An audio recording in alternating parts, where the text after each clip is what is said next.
A preocupação dos brasileiros com a criminalidade e a violência voltou a ter tendência de alta. Em recente pesquisa, correspondeu a 40% das menções, indicando ser atualmente o principal problema do país. E na contramão do crescimento da população, que aumentou 6,5% na última década, estudo do Fórum Brasileiro de Segurança Pública, recém-divulgado, indica que o número de policiais militares na ativa caiu 6,8% em 10 anos. E que o contingente de policiais civis e científicos recuou em 2% em todo o país no mesmo período. Quais são os motivos que levaram a essa redução da força policial? O que pode ser feito e o que já está sendo feito para reverter esses dados e repor o quadro de policiais? E como fica a população em meio a essa sensação de insegurança provocada por uma menor presença das forças policiais nas ruas? Eu sou William França e para tratar desses temas, recebo hoje a deputada delegada Catarina, do PSD de Sergipe, e o deputado Capitão Alden, do PL da Bahia. Deputados, sejam muito bem-vindos ao Câmara Debate. Eu vou recepcioná-los com a primeira pergunta invertida aqui. O que a população tem realmente essa sensação de que há um aumento da insegurança? É por conta dessa redução da força policial? Começar com a senhora. Com certeza. A sensação de insegurança perpassa também pela diminuição do efetivo.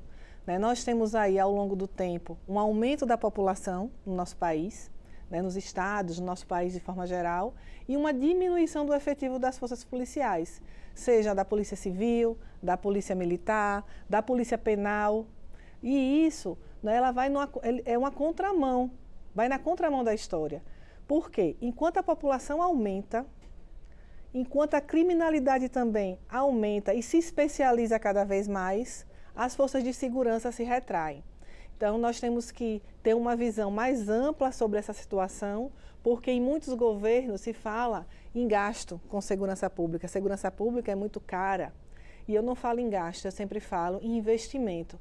Quando você faz um concurso público para policiais civis, militares, polícia penal, guardas municipais, você não está gastando dinheiro, você está investindo, porque a população precisa se sentir segura. Então, ela precisa ter uma delegacia de polícia aberta em seu município. Quantos municípios pequenos, e aí eu dou o exemplo do meu estado de Sergipe, são 75 municípios, capitão. Então, em quantos municípios, as delegacias, em todos nós temos delegacias, graças a Deus. Mas nós precisamos que essas delegacias elas funcionem efetivamente para que a população possa ser atendida, porque ninguém procura uma delegacia de polícia se não estiver com um problema. E eu costumo dizer também que delegacia não é bodega, que a gente, quando não tem movimento, fecha. Bodega que é assim, sabe o que é bodega, né? Uhum. No interior.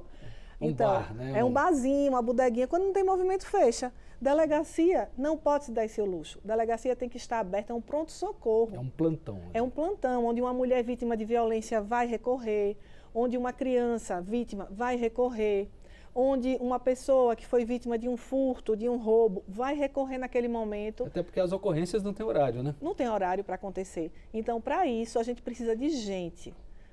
A nossa maior matéria-prima, capitão, é o ser humano, exatamente. É o profissional bem capacitado no local certo, na hora certa. Muito bem.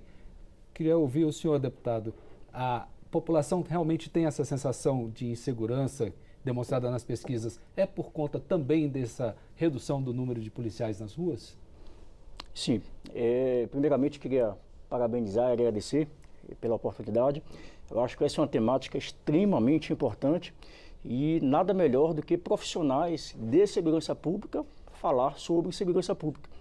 Com data vênia, muitos profissionais de todas as áreas falam a todo momento sobre segurança pública, se intitulando especialistas em segurança pública, e a gente sabe que, de fato, nós que somos profissionais de segurança pública, no meu caso especificamente, eu tenho 22 anos já no serviço ativo na Polícia Militar da Bahia. Antes de estar deputado federal, atuei como capitão da PM por conta da minha carreira policial militar, então a gente tem uma larga experiência disso. Bom, essa questão do efetivo policial, seja ele na Polícia Militar ou na Polícia Civil, é fator preponderante e que, obviamente, faz com que a população ela possa ter uma maior sensação de insegurança, principalmente quando o serviço de natureza policial ela lhe falta, né? Por exemplo, vou dar um caso muito específico do meu estado. Nós somos hoje quase 15 milhões de habitantes no estado da Bahia. Somos 417 municípios. E ao longo dos 22 anos da Polícia Militar, nós mantivemos o mesmo efetivo de quando eu entrei há 22 anos atrás. O efetivo nosso, quando eu ingressei na Polícia Militar em 2002, era de 29 mil homens. Hoje, passados 22 anos, eu tenho 28.500 policiais militares em toda a Bahia, quando a LOB, que é a lei que trata do efetivo da nossa corporação, estabeleceria, até por conta dessa quantidade, né, essa demanda populacional que vem crescendo a cada ano, estabelecia 47 mil policiais militares. Só para você entender a gravidade dessa situação, hoje, especificamente hoje, o monitor da violência divulgou que, mais uma vez, pelo 5º ano consecutivo, o estado da Bahia é o estado mais violento do Brasil. 5 vezes consecutiva. Nos últimos 20 anos, nós temos aí quase 90 mil assassinatos somente no estado da Bahia. Passa por isso aí, né? Já já a gente volta nessa questão dos policiais, porque eu quero aproveitar a especialização de cada um dos senhores aqui presentes, e eu vou começar com a senhora, delegada Catarina. Eu gosto sempre de fazer uma rápida leitura da biografia para que os nossos telespectadores entendam o porquê da participação dos senhores aqui nesse nosso debate. A senhora, como a gente já falou, é delegada de polícia, foi delegada-geral da Polícia Civil de Sergipe, foi também vice-prefeita de Aracaju, que é a capital do seu estado, e no momento é titular da Comissão de Segurança Pública e Combate ao Crime Organizado aqui da Câmara, também titular da Comissão de Constituição e Justiça e de Cidadania e da de Direitos das Mulheres, né? Mas eu queria apresentar para a senhora uns dados para a senhora me ajudar a comentá-los do contingente da Polícia Civil. Em 2022, havia uma previsão de haver no país 152.800 policiais civis. Na prática, se identificou que temos apenas 95.900, ou seja, há uma relação entre efetivo existente e previsto de uma defasagem de 62%. É um número muito expressivo. Como é que a senhora avalia esses dados? É um número muito preocupante. Eu, aqui observando o capitão, dando o exemplo da Bahia, eu entrei na polícia em 2001, certo? Na Polícia Civil em Sergipe. E em 2001, de 2001 para cá, nossa população aumentou 29%. Era 1 milhão e alguma coisa, e hoje nós somos 2.300.000. Só que o efetivo, e aí eu falo da Polícia Civil, e não foi diferente com a Polícia Militar, diminuiu 40%. Então a população aumentou e o nosso efetivo diminuiu. Em lei, continua a mesma previsão, mas ele diminuiu, porque os policiais se aposentam. E nós passamos mais de 10 anos sem concurso público. A gente conseguiu fazer concurso público para a Polícia Civil em 2014, para você ter uma ideia. Então, assim, de 2014, quando os policiais começaram a entrar, a serem convocados, delegados, agentes, escrivães, né? Nós tivemos um concurso em 2014 e depois em 2021, 2014, 2018, 2021. Deu uma virada de chave em Sergipe. Nós éramos considerados o 3º estado mais violento do país em número de homicídios. Hoje, nós somos o estado que mais reduziu índice de crimes letais intencionais. Graças a senhora aponta, entre outros fatores, esse de ter um aumento, no caso da Polícia Civil, é que investiga, que vai atrás e acaba prendendo os culpados. Porque o papel da Polícia Civil é preponderante, de todo o arcabouço de segurança pública, porque a gente tem que trabalhar de forma integrada, né, capitão? Porque Sim. Um vai complementar o outro. A função da Polícia Civil, princípio, é de investigar. Então, uma investigação bem feita, ela vai coibir a formação do crime organizado. Isso parte da Polícia Civil, da investigação. Né? Como a Polícia Militar, a prevenção, a análise de manchas criminais. Então, quando a gente começa a trabalhar de forma integrada, o índice de criminalidade ele tende a baixar. Foi isso que aconteceu em Sergipe. Então, houve concursos para a Polícia Civil, Polícia Militar, perícia, nesse mesmo período que eu estou falando. E isso fez com que nós pudéssemos trabalhar cada vez mais de forma integrada. Então, esse trabalho integrado foi que proporcionou que Sergipe hoje ele tenha uma redução de 23% no índice de criminalidade, que é muito maior que a média nacional, que foi 4%. Tudo bem. Eu agora quero fazer a mesma análise com o senhor e também fazer a mesma questão. O senhor está aqui também no seu primeiro mandato como a senhora, eu esqueci dessa informação. O senhor é bacharel em Segurança Pública pela Academia de Polícia Militar da Bahia, com especialização em análise criminal e prevenção à violência, promoção da justiça, segurança e cidadania. É titular da Comissão de Segurança Pública aqui na Casa e Combate ao Crime Organizado e suplente na Comissão de Direitos Humanos, Minorias e Igualdade Racial. Eu vou apresentar agora os dados dos números relativos a policiais militares. Em 2022, havia uma previsão de ter quase 585 mil. Na prática, efetivamente, temos apenas 404 mil policiais. Tem uma defasagem um pouco maior do que da questão da civil, ela quase 70%. Como o senhor avalia esses dados? Perfeito. Isso aí demonstra uma tendência na maioria dos estados brasileiros. A Bahia não é diferente. Como eu havia dito, eu tenho 22 anos de atividade policial militar e há 22 anos nós tínhamos 29 mil homens e mulheres atuando ativamente no serviço policial. Hoje, 22 anos depois, 28.500 é o nosso efetivo, quando a lei estabelece que seria 47 mil policiais. Então hoje temos aí mais de 16 mil policiais como déficit. Isso apenas do estado da Bahia? Somente no estado da Bahia. Com a Polícia Civil, a situação é muito pior.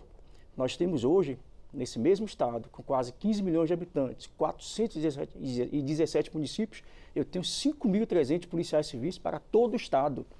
E com um detalhe, em 200 cidades não existe um policial civil, não existe na polícia. De 417, em 200 não existe polícia civil. Não há nem delegacias. No caso de Sergipe, a senhora informou que há todos os municípios. Exatamente. E em sim, de 417, não existe delegados titulares. Grande parte deles são delegados metropolitanos, são delegados regionais que acumulam com 2, 3, 4, 5 ou mais cidades para dar conta. Isso tudo vai sendo um acúmulo, como o senhor falou, e vai dificultando o trabalho, né? Ela mesma disse aqui que uma das atividades principais do investigador de polícia civil é investigar, apurar crimes. E saiu agora um resultado, ano passado, até pela Comissão de Segurança Pública, pela ADEPOL, Associação dos Delegados de Polícia Civil do Brasil, que apontou, fez um levantamento em todos os estados brasileiros e a quantidade de resolução de crimes, inquéritos instaurados e quantos desses inquéritos eram encaminhados para o Ministério Público e, consequentemente, enviado para a Justiça. No caso da Bahia, em específico, olha que coisa, no ano passado foram 61 mil inquéritos abertos. Desses 61 mil inquéritos, por conta dessa baixa quantidade de policiais civis, houve apenas uma resolução de 39% dos inquéritos abertos. Quando você vai para inquéritos relacionados a homicídios, esse número é pior ainda. Inquéritos diversos, 39%. Inquéritos relacionados a homicídios, eu tenho apenas 17% de resolução dos crimes. O próprio Conselho do Ministério Público aponta mais de 10 mil homicídios sem solução. Então, essa falta de efetivo da Polícia Civil, em especial, faz com que não haja elucidação de crimes, não haja apresentação de eventuais autores, apresentando sua materialidade, as provas necessárias para que o juiz possa cumprir seu papel. Então, claro, não havendo impunidade. Muito bem.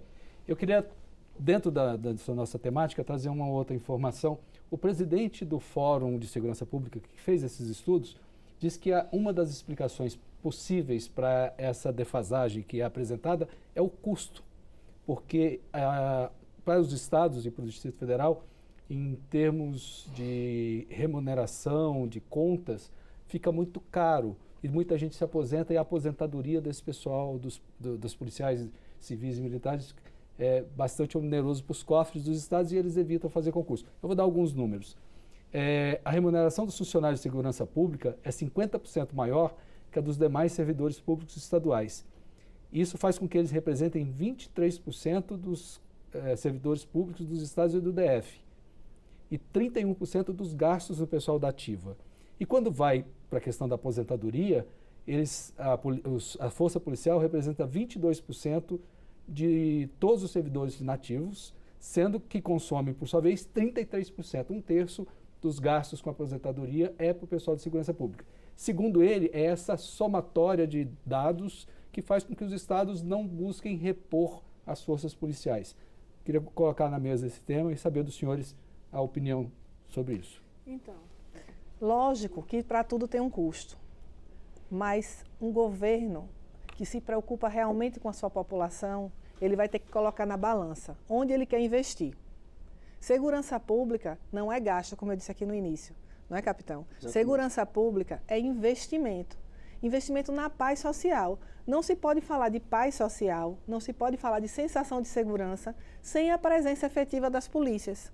Nós podemos otimizar? Podemos, através de capacitação. Existem muitas formas de se fazer, através da questão da tecnologia, né? Muitas coisas podem ser feitas, mas num país subdesenvolvido como o nosso, onde a criminalidade ela é latente, onde não se faz a cultura da paz, onde não se ensina às pessoas a cultura da paz, não se tem esse hábito.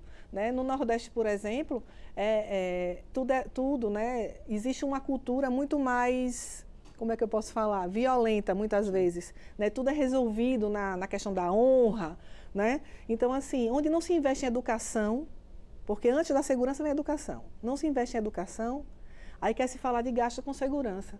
Então, o governo, né, os governos, eles têm que entender o que eles querem. Eles querem uma população que se sinta segura, que efetivamente esteja segura, que é uma polícia especializada, porque uma polícia especializada não é barato. Não pode ser. Um policial militar que sai de sua casa para defender a população, ele é a última barreira. Um policial civil que sai também, ele é a última barreira entre a criminalidade e as pessoas de bem, a sociedade. Então, você quer que esse policial bem remunerado ou mal remunerado?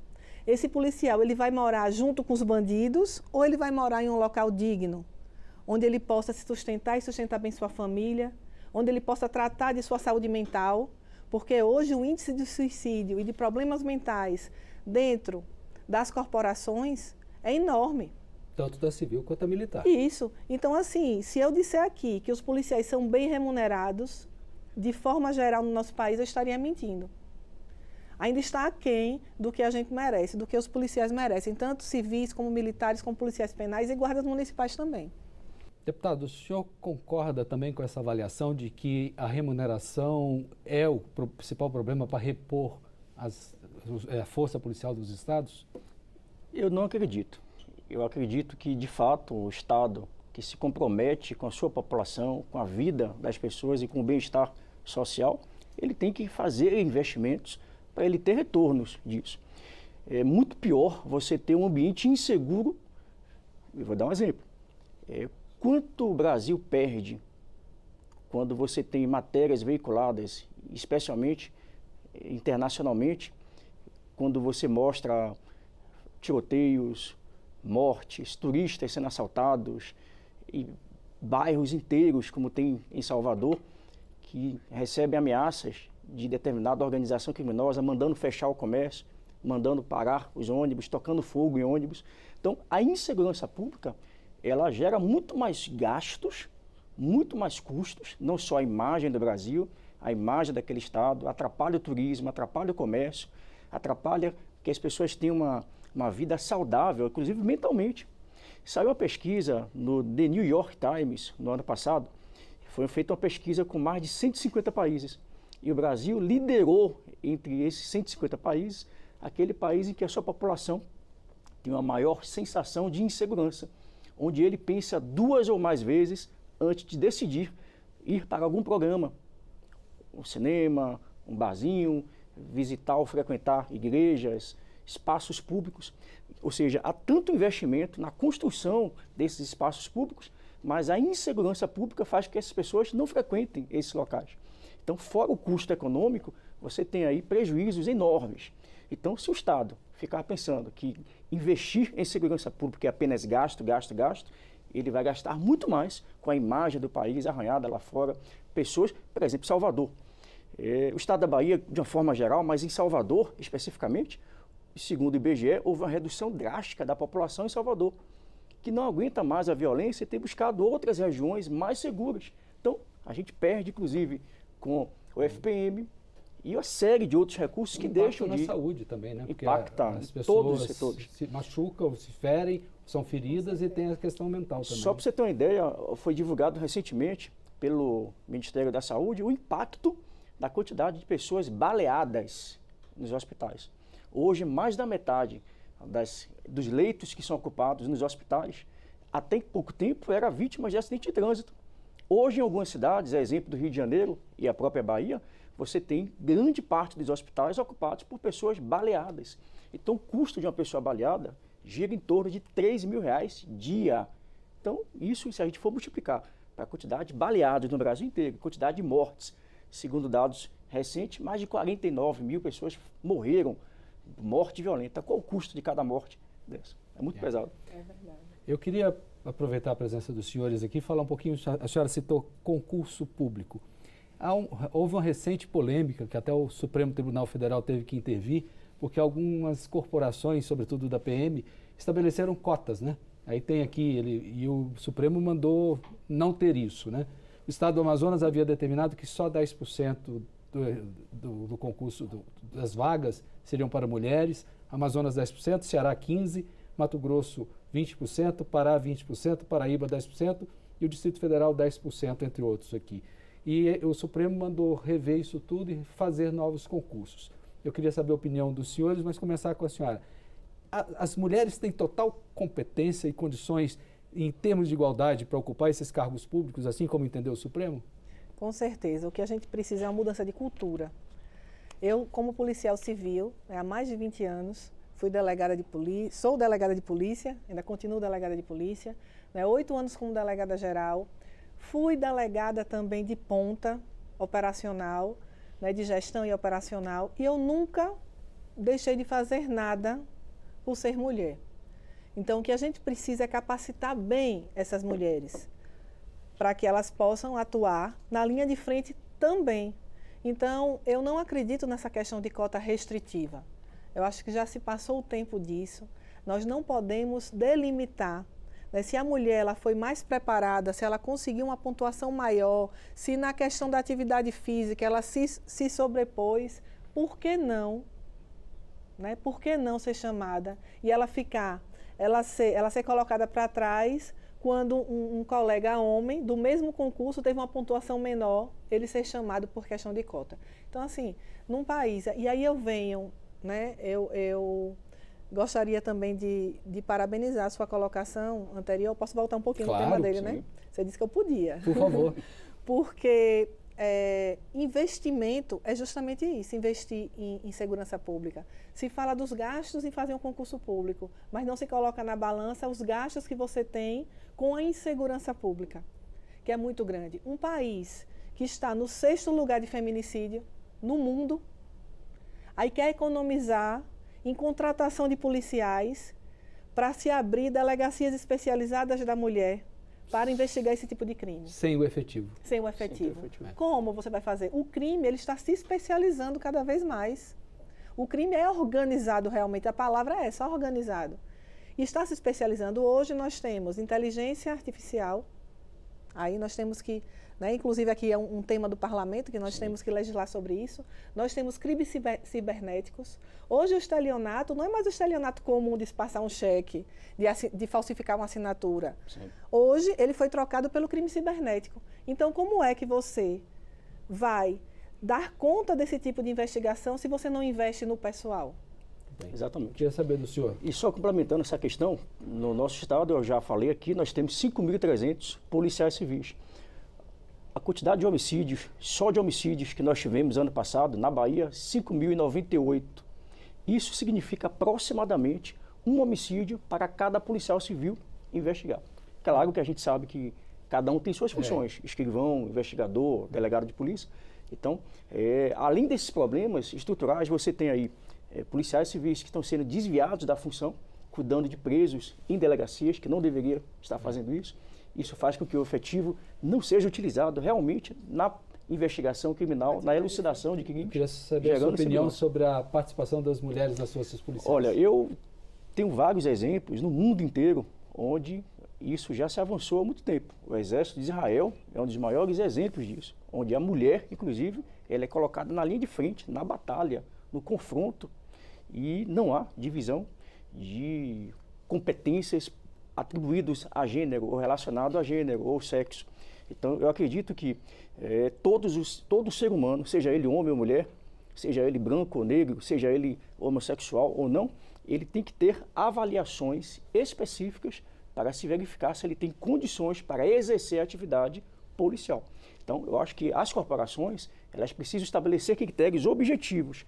Se a minha função exige que eu faça isso, aquilo outro, qual é a preparação que eu preciso ter para que seja ele homem ou mulher, branco, negro, homossexual, heterossexual, possa desempenhar bem a sua função. Isso. Então, eu sou contra qualquer tipo de cota, seja para homem, para mulher ou quaisquer gêneros, porque ambos podem, se bem treinados, desenvolver bem a sua função. O diretor nos informa que nosso tempo se esgotou. E que ainda pena, tinha outros eu assuntos. estava gostando tanto. 30 segundos, uma avaliação da senhora, o que pode ser feito para reverter esse quadro? O que pode ser feito é uma cobrança maior da população que se encontra acuada pela criminalidade, para que os governos estaduais, para que o governo federal invista mais em segurança pública. Investir em segurança pública não é apenas comprar equipamentos. Investir em segurança pública é investir no pessoal. É você ter efetivo suficiente para fazer frente à criminalidade que só aumenta. Muito bem. Senhor, por favor. Perfeito. Eu sempre costumo dizer que segurança pública, parafraseando a Constituição Federal, no seu artigo 144, eu sempre digo que segurança pública se faz com educação, cidadania, justiça e a participação de todos. Quando eu digo todos, a sociedade como todo, todos os órgãos. Então, não adianta jogar essa conta da insegurança pública apenas às polícias civil, militar, bombeiro militar, guarda civil municipal. Todos nós sabemos as nossas responsabilidades, as nossas limitações, e é preciso que a população entenda que esse jogo tem que ser jogado por todos e colaborar e contribuir para que cada vez mais policiais tenham a coragem, tenham o destemor de continuar enfrentando o crime. Infelizmente, a gente tem um ambiente de insegurança jurídica, de não garantia de direitos e garantias fundamentais para esses profissionais que saem diariamente para defender a sociedade. Então, a gente precisa isso, que o poder público, junto com a população, entenda e compreenda o real papel dos seus agentes de segurança pública. Senhores, muitíssimo obrigado pela participação aqui hoje. Já temos outros temas que sequer foram tocados aqui, porque o assunto é muito amplo. Agradeço a participação dos senhores. Eu conversei com a delegada Catarina, deputada pelo PSD de Sergipe, e com o deputado Capitão Alden, do PL da Bahia, no Câmara Debate, que tratou da redução do número de policiais em todo o país. Quer acompanhar mais debates como esse? Acesse o nosso portal na internet, câmara.leg.br, e também as nossas redes sociais. Para rever e compartilhar este programa, busque o canal da Câmara no YouTube. Muito obrigado por sua atenção.